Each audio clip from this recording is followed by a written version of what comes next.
मेरे साथ में जो बाकी मेहमान हैं उनका भी रुख कर लेते हैं। आप दोनों का ही बहुत स्वागत। सबसे पहले शोएब सिद्दीकी जी, आप ही का रुख कर लेती हूँ। बार बार इस तरह की केसेस क्यों सामने आते हैं, क्यों बार बार लव जिहाद का जिक्र सामने आता है? देखिए अर्चना जी, सबसे पहले तो मैं ये जो हादसा हुआ इसकी मैं बहुत मुखालफत करता हूँ। पहले तो मैं कह दूं, वरना अक्सर डिबेट पे एंकर दूसरों को घुमा देते हैं। देखिए अर्चना जी, ये बात आखिर यहाँ तक पहुंची कैसे? आप देखिए, डॉक्टर सस्पेंड कर दिया गया है, बिल्कुल अच्छी बात है। हाँ। लेकिन डॉक्टर भाग कैसे गया, इसकी जांच भी होना चाहिए कि आखिर डॉक्टर भाग कैसे गए। मामला बहुत संगीन था, 2 दिन से मामला चल रहा था। डॉक्टर सस्पेंड हो गया, डॉक्टर को फौरन गिरफ्तार कर लेना चाहिए था, विवेचना चलनी चाहिए थी आखिर इसके पीछे हाथ क्या है। अगर वही सिर्फ कर रहा है या इसके पीछे कुछ लोग और भी जुड़े हुए हैं जो हुकूमत को बदनाम करना चाह रहे हैं या मुसलमान कौम को बदनाम करना चाह रहे हैं, तो आखिर भाग कैसे गया? और अभी सुनने में आ रहा है वो उत्तराखंड चला गया भाग के। तो आखिर इसके पीछे कहीं ना कहीं प्रशासन की ढील है या चूक है, इस पे नजर रखा जाएगी।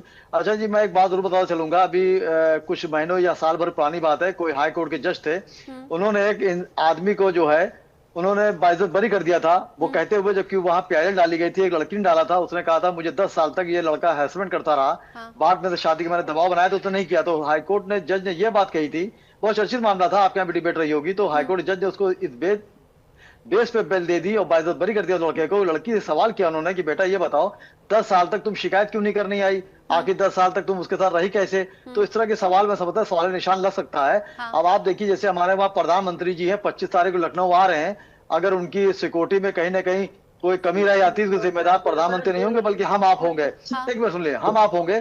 तो ये जांच भी बहुत जरूरी है कि आखिर हमारे योगी आदित्यनाथ जी, जब से करीब 10 साल तकरीबन हो रहा है, रियासत के वजीर आला है, बहुत सख्ती से पेश आते हैं। हाँ। जब से लड़कियां वगैरह बच्चे वगैरह बहुत सुकून से रात बिरात आते आते कोई दिक्कत नहीं होती है। तो केजीएम जो है, ये आप समझिए रिसर्च सेंटर है, यूपी नहीं बल्कि बिहार से मरीज यहाँ पर आते हैं। डॉक्टर ने इतनी बड़ी हरकत कर दी, आखिर एक दिन में तो हुआ नहीं होगा।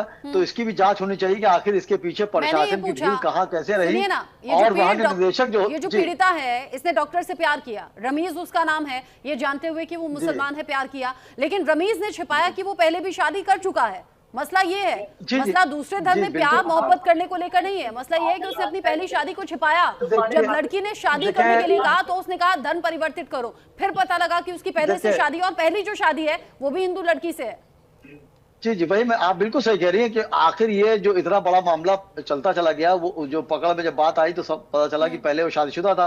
वो बात कैसे नहीं खुली? तो अब इसमें रमीज जब पकड़े जाएंगे तब भेद खुल के आएगा आखिर बात क्या थी। तो लड़की की जो है, अगर आप मुख्यमंत्री का जिक्र करें, मेरी बात तो सुने आप। हर घर में जाकर क्या मुख्यमंत्री ये देखेंगे कि कौन किससे बात कर रहा है, किसका किसी से अफेयर चल रहा है क्या, या फिर कौन किसके साथ संबंध में है? ये तो नहीं देखा जाएगा ना। कुछ अपनी भी जिम्मेदारी होती है। लेकिन मेरा सवाल रमीज को लेकर है, और ये पहला इस तरह का केस नहीं है। आप अपनी शादी को छिपाते हैं, आप अपनी पहले रिलेशनशिप को छिपाते हैं और दूसरी लड़कियों को फांस लेते हैं। मेरी आपत्ति सिर्फ इस बात को लेकर है। मेरी आपत्ति उस बात को लेकर भी नहीं है कि आप दूसरे धर्म में मोहब्बत क्यों कर रहे हैं। कर सकते हैं, दिल किसी पर भी आ सकता है, लेकिन शादी को छिपाना गुनाह है, और यही गुनाह रमीज ने किया है।